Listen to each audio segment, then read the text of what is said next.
السلام علیکم ورحمۃ اللہ وبرکاتہ۔ معزز و مکرم سامعین گرامی،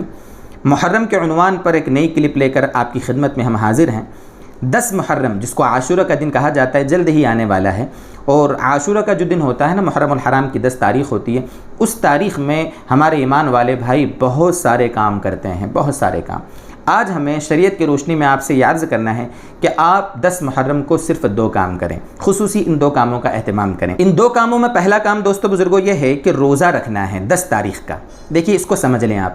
اصل میں فضیلت 10 تاریخ کے روزے کی ہے۔ 10 تاریخ کا روزہ رکھنے کی فضیلت مسلم شریف کی روایت میں ہمارے نبی صلی اللہ علیہ وسلم نے یہ بتائی ہے کہ گزشتہ 1 سال کے گناہ 10 تاریخ کا روزہ رکھنے سے اللہ تعالیٰ معاف فرما دیتے ہیں۔ لیکن چونکہ احادیث میں بہت سی اور بھی باتیں منقول ہیں، ان کی روشنی میں علماء نے یہ لکھا ہے کہ 10 تاریخ سے پہلے ایک تاریخ 9، 10 آپ ملا لیں، یعنی 2 دن روزہ رکھ لیں، یا 10 اور 11 کو روزہ رکھ لیں، یعنی 10 تاریخ کے آگے ایک روزہ یا پیچھے ایک روزہ اگر آپ ملا لیں گے تو اس میں فضیلت زیادہ ہوگی اور زیادہ ثواب ملے گا۔ تو ایک کام تو ہمیں یہ کرنا ہے کہ روزہ رکھنا ہے، 9، 10 تاریخ کا رکھ لو یا 10، 11 تاریخ کا رکھ لو۔ اس سال جو 1444 ہجری کا جو آغاز ہوا ہے، اس سال جو محرم کی 10 تاریخ آ رہی ہے وہ منگل کے دن آ رہی ہے، یعنی ہندوستان پاکستان کے جو ہمارا علاقہ ہے نا، یہاں کی میں بات کر رہا ہوں۔ تو ہندوستان پاکستان میں 10 تاریخ منگل کو ہے، تو آپ پیر منگل کا روزہ رکھ لیں یا منگل اور بدھ کا روزہ رکھ لیں۔ ایک کام تو آپ یہ کر لیں، اور دوسرا کام ہمیں جو کرنا ہے 10 تاریخ کو یعنی عاشورے کے دن، وہ ہے حدیث پاک میں منقول ہے کہ 10 تاریخ کو اپنے گھر والوں پر وسعت کرنا ہے۔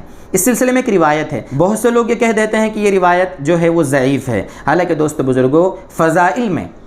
ضعیف روایات بھی چل جاتی ہیں، یہ محدثین کا اصول ہے۔ حالانکہ روایت مشہور ہے، کئی صحابہ سے ثابت ہے، منقول ہے، اس وجہ سے یہ قابل عمل ہے۔ وہ روایت کیا ہے؟ من وسع علی عیالہ، اللہ کے نبی صلی اللہ علیہ وسلم کے جو الفاظ ہیں روایت کے، من وسع علی عیالہ فی النفقۃ یوم عاشوراء، جو شخص اپنے گھر والوں پر نفقے میں، اخراجات میں، کھانے پینے کے اعتبار سے ہو یا گھر کے کام کاج کے اعتبار سے جو بھی اخراجات ہوں، ان میں اگر اپنے گھر والوں پر عاشورے کے دن وسعت کرتا ہے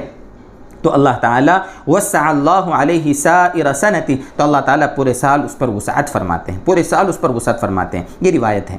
اور بہت سارے بزرگوں کے تجربات، صحابہ، تابعین، ایسے تجربات ہیں، وہ کہتے ہیں کہ ہم نے اس کا ہر سال تجربہ کیا، اتنے سالوں تک تجربہ کیا اور ہم نے اس کو صحیح پایا۔ اس لیے دوسرا کام ہمیں یہ کرنا ہے دوستو کہ گھر والوں پر 10 تاریخ کے دن وسعت کریں، اچھا کھلائیں پلائیں۔ کوئی بھی آپ کے گھر کا کام کاج ہو تو 10 تاریخ کو آپ پیسہ خرچ کریں، گھر والوں کی خوشی کی خاطر آپ کھلانے کے اعتبار سے یا استعمال کی چیزوں کے اعتبار سے اگر وسعت کریں گے تو انشاءاللہ اللہ کے نبی صلی اللہ علیہ وسلم کی زبان مبارک سے نکلے ہوئے الفاظ ہیں کہ اللہ تعالیٰ پورے سال اس پر وسعت کریں گے۔ تو دوستو یہ 2 کام ہیں، ایک تو ہمیں روزہ رکھنا ہے 9، 10 تاریخ یا 10، 11 تاریخ کا، اور دوسرا کام اپنے گھر والوں پر وسعت کرنے کا ذکر ہے۔ دوستو دل سے ایک بات کہوں آپ سے، ان 2 کاموں کے سوا اللہ کے واسطے دوسرے سارے کاموں میں اپنے آپ کو نہ لگائیں، اللہ کے واسطے یہ 2 کام کریں۔ ان 2 کاموں کی شریعت میں بڑی حیثیت ہے، اللہ تعالیٰ ساری خرافات اور دیگر چیزوں سے اللہ تعالیٰ ہماری حفاظت فرمائے، اور یہ 2 کام جو آپ کو بتائے گئے ہیں اللہ تعالیٰ ہم سب کو اخلاص کے ساتھ ان 2 کاموں کو کرنے کی توفیق عطا فرمائے۔ وآخر دعوانا